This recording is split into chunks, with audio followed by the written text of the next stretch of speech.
and thank you so much for joining me here on So Sit Checks. Today is going to be a mystery book haul from the Liberty Book Co. Alright, so first off we have this one, which is going to be Young Adult Spooky Fantasy Adventure.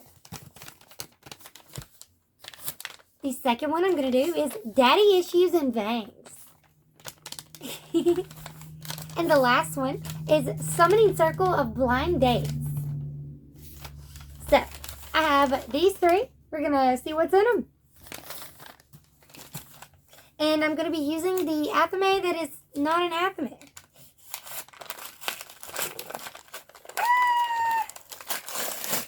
Okay, here we go. Books ahoy.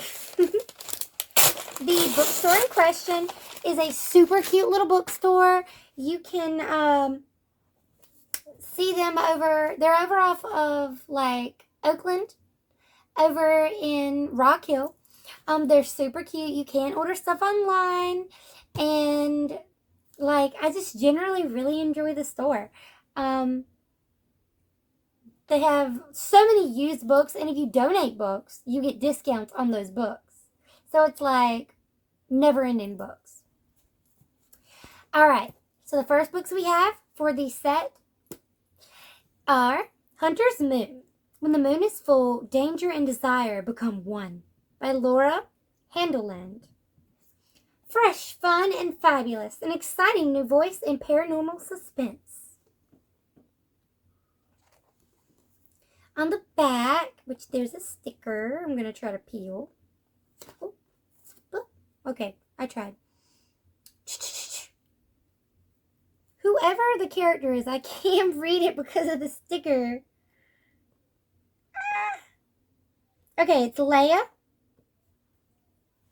Ty something. We're getting there. Okay, Leia Tyler was once a kindergarten teacher with starry-eyed dreams that turned into nightmares when the biggest mistake she ever made came back to tear her world apart. Now Leia lives only for the hunt. Werewolves are her prey. And love is no longer an option. And the Hunter's Moon, blood turns from crimson to black, and passion turns deadly. Leia has been called to Wisconsin for something big. As long as it means killing fanged and furry demons, she's up for it. But the worst is yet to come. Because something stronger and smarter than the average beast is on the prowl. And it's doing Leia's work for her. Intoxicating and intriguing. Damon Fitzgerald is making Leia question her vow never to let another man into her bed or her heart. Every moment with him brings forth familiar and dangerous urges that may prove too strong to resist. Leia's job is a dance with death, and she has no intention of letting Damon become involved and get hurt, especially now that she knows her enemy is watching from the forest, waiting for her first wrong step. So this is definitely a book I would read. I'm excited to see how it turns out. The second in this set is Rebecca York's Crimson Moon. It says Ruth Glick writing as Rebecca York.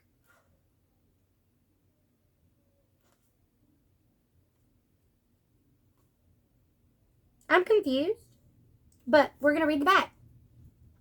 He wants to save the world. Then he meets a woman who arouses his hunger as no other. A woman who needs the protection of both man and wolf. Johnny Marshall spent his life looking for trouble until a bar brawl left him half dead. Needing a fresh start, the young werewolf headed west and changed his identity. As Sam Morgan, he now that sounds very much like Supernatural. Don't know why. Don't know why that's where my brain went. Just the Sam. It's because of Sam. That's probably it. He now dedicates his life to protecting the environment and steals from those that abuse the land. I like this guy. Very poison ivy. His latest target is a lumber baron. But before Sam has a chance to implement his plans, he encounters the most beautiful woman he's ever seen. The problem? She's the lumber baron's daughter. Olivia Woodlock is a woman of many secrets, and she isn't about to surrender them to anyone, especially not Sam Morgan, an enigmatic stranger who is obviously harboring a few secrets of his own. But she can't resist the heat smoldering between them, or Sam's offer for help, because Olivia is in danger, and if she doesn't stop the man intent on dominating her and destroying anyone who stands in his way, she and Sam will have no chance to explore the passion that promises to bind them together for an eternity.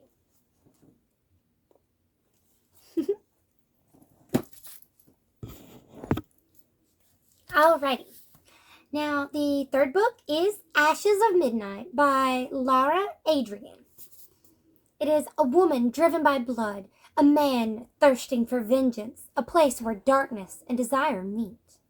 As night falls, Claire Roth flees, driven from her home by a fiery threat that seems to come from hell itself. Then, from out of the flames and ash, a vampire warrior emerges. He is Andreas Reichen. I think it's Reichen. Her one-time lover, now a stranger, consumed by vengeance. Caught in the crossfire, Claire cannot escape his savage fury, or the hunger that plunges her into his world of eternal darkness and unending pleasure. Nothing will stop Andreas from destroying the vampire responsible for slaughtering his breed brethren, even if he must use his former lover as a pawn in his deadly mission. Blood bounded to his treacherous adversary, Claire can lead Andreas to the enemy he seeks, but it is a journey fraught with danger and deep, unbidden desires. For Claire is the one woman Andreas should not crave, and the only one he's ever loved. A dangerous seduction begins, one that blurs the line between predator and prey, and stokes the flames of a white-hot passion that may consume all in its path. Boop.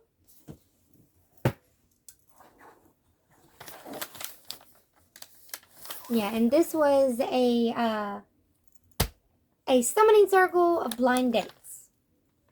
Next, we have in Daddy Issues and Fangs.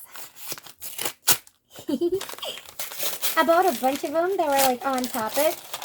I thought they'd be super fun. Alright, here we go. And these are only like $3 a pack. So that's really cool, right? Ooh. Okay. So in Daddy Issues with Fangs, there's Master of the Night. Angela Knight, author of Jane's Warlord. Agent Erin Grayson is always in control, except when it comes to the Master of the Night.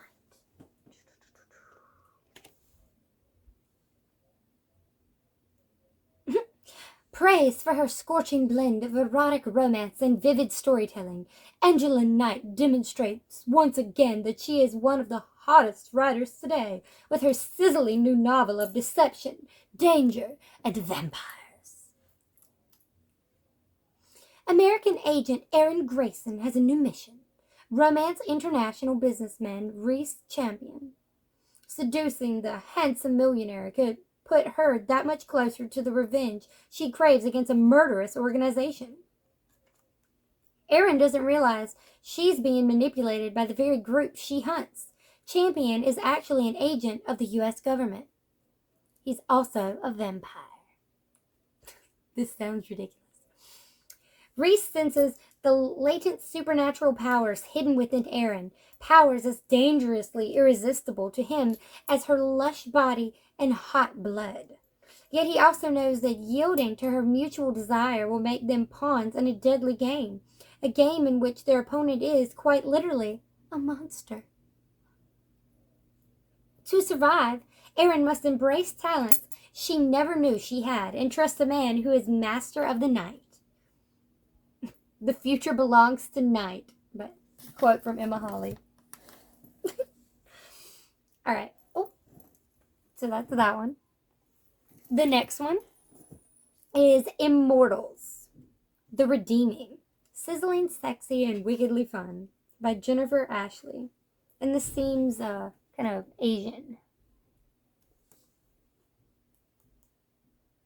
like generically. So I'm like, I'm not sure. Okay. For centuries, they have walked among us. Vampires, shapeshifters, the Celtic city.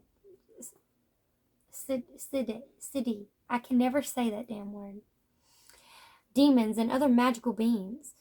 Their battle to reign supreme is constant. But one force holds them in check. A race of powerful warriors known as the Immortals. He is going to take her, and it won't be gentle. After all, the last 700 years of torture and captivity haven't been gentle on Tane. This woman, this half-demon who leaves him burning with desire, is pretty tough herself. She needs to be, for the world is not safe for demon kind these days. Has it ever been? You know what, whatever. A violent backlash has disrupted the balance of power, and now Tane finds he may have to rescue the Dark Ones instead of fight them. He feels compelled to protect the alluring Samantha, whether she wants him to or not. But all he can think of is seduction. Ultimately, she will either destroy him or bring exactly what he needs most. This sounds terrible. I'm going to read it. All of these are something I probably would read, and these are terrible. Like, I would know if it was awful. This one is dreadful, and I don't think I'm going to like it. It's Christine Feehan. She'll fall prey to peril and passion. A leopard novel. Savage nature. First time in print.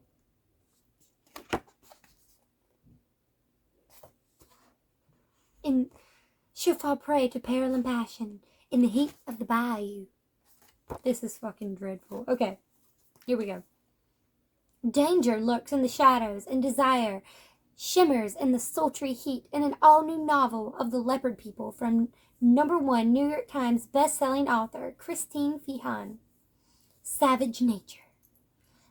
When Sarah Bordeaux finds a dead body in the Louisiana bayou near her home, her first instinct is to go to the police, but there's a problem. It looks like the victim may have been killed by a big cat, and her brothers are all shape-shifting leopards. Okay, if you're a shapeshifter, why is your first thought to go to the police? Unless they're shapeshifters too or something, I don't know. Sent to investigate by the land's owner, leopard shifter Drake Donovan is ready for anything except the insatiable hunger that rocks him when he meets Saria. Deep in his soul, he knows that she is destined to be his mate. Torn between protecting her brothers and finding the truth, Saria treads wearily around the powerful shifter. Yet as they venture deeper into the mysterious bayou on a hunt for the killer, Saria finds herself longing for Drake's touch and the sweet release of surrender. This sounds dreadful. I'd read this one just to laugh, because it sounds awful. The last one is young adult spooky fantasy adventure, and I'm all about the spook. I'm reading Junji Ito's Tomi. I'm also reading Junji Ito's Uzumaki, and I'm waiting on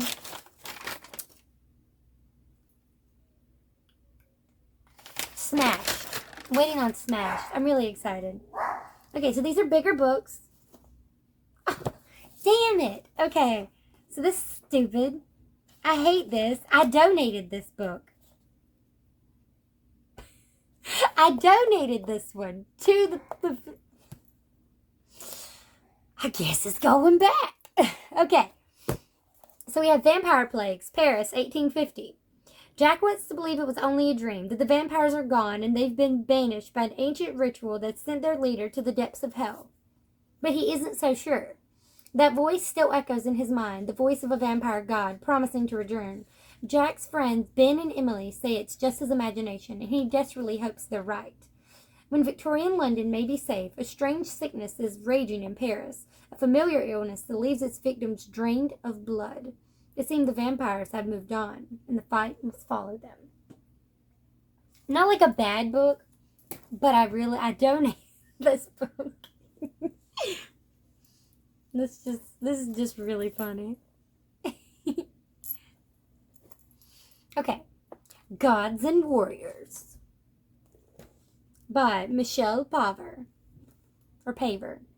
3,500 years ago, the world was a different place. It was a dangerous, magical time when fate was decided by the gods and the powerful warriors at his heels. Helis, a lone goat herd and thief, was that supposed to be goat herder and thief? I don't know. Goat herd and thief is forced to flee his home to find his missing sister. So when a mysterious stranger gives him a bronze dagger, he knows instinctively it will be essential to his quest. Well, okay. With help from Pyrrha, the runaway daughter of the high priestess, of course, and his dolphin friend. Cool. I can't do the dolphin sound. I'm sorry. I don't know. I was going to laugh like a dolphin, but I can't do it. Okay. Helis must discover why he's being hunted and find his sister before the warriors find them. This sounds dreadful. I wasn't really into the Percy Jackson series, so it's not really my cup of tea. Drift House, The First Voyage by Dale Peck. This looks kind of cute. It's kind of big, too. I think this is the thickest one. It's like 430 pages. Holy shit. Okay. Drift House seems very peculiar. The radio called Drift House a transtemporal vessel. It literally says it like that. Like, I'm not just struggling like I normally do. It actually says, like it's trying to pronounce the word. It's in quotes. Charles finished for Susan. Is that it, Uncle Farley? Is Drift House some kind of time machine? Not in the science fiction sense of the term. Drift House doesn't possess the power to manipulate time, or our passage through it. Rather, it allows its occupants to access. Uncle Farley nodded in the vast body of water beyond the window. For the fog was gone. Not a cloud was visible in the pale blue sky. Bright hot light beamed down on the other side of the grass. But where, 24 hours ago, if there had been a sea of lush green grass, there was now an endless expanse of gently rolling, cruelling water. In an awed voice, Charles whispered, "The Sea of Time." Okay, this one sounds good. This reminds me of two books. I can't remember the name of either of them. One of them is about a boat library in the Seine River of Paris. The other book it kind of reminds me of is just the way the waters of time. It's a book about dinosaurs, and it came out when I was in like elementary school because I have a signed copy of the first and second books because the author came to our school. All I remember distinctively about the book is that they were really big on science. And one of the guys in the book was really big on changing his socks because he couldn't have wet socks. And that was just the weirdest thing. But apparently it took him a really long time to write. Yeah, this sounds like a combination of those two with the writing style and the topic. But I'm really excited actually to read Drift House and to read either Hunter's Moon or Crimson Moon. And just for the sheer absurdity, I want to read the Savage Nature, because this sounds absolutely dreadful, and I really want to read it now. But this one sounds really good, Drift House. So, overall, not a bad haul of mystery books. If you've read any of these, please let me know in the comments down below. If you're interested in ordering books from them, you can't really buy the mystery box sets. But I am thinking of hosting a giveaway once we reach 300 followers or subscribers. And I can include 2 or 3 mystery sets if you'd like. Let me know down below what you guys would like to see in a giveaway. It's going to have some Sausage Chex merch and some other cute little goodies. Alright, thank you guys so much for watching. I hope you have a wicked evening. I'll see you here next time. Bye!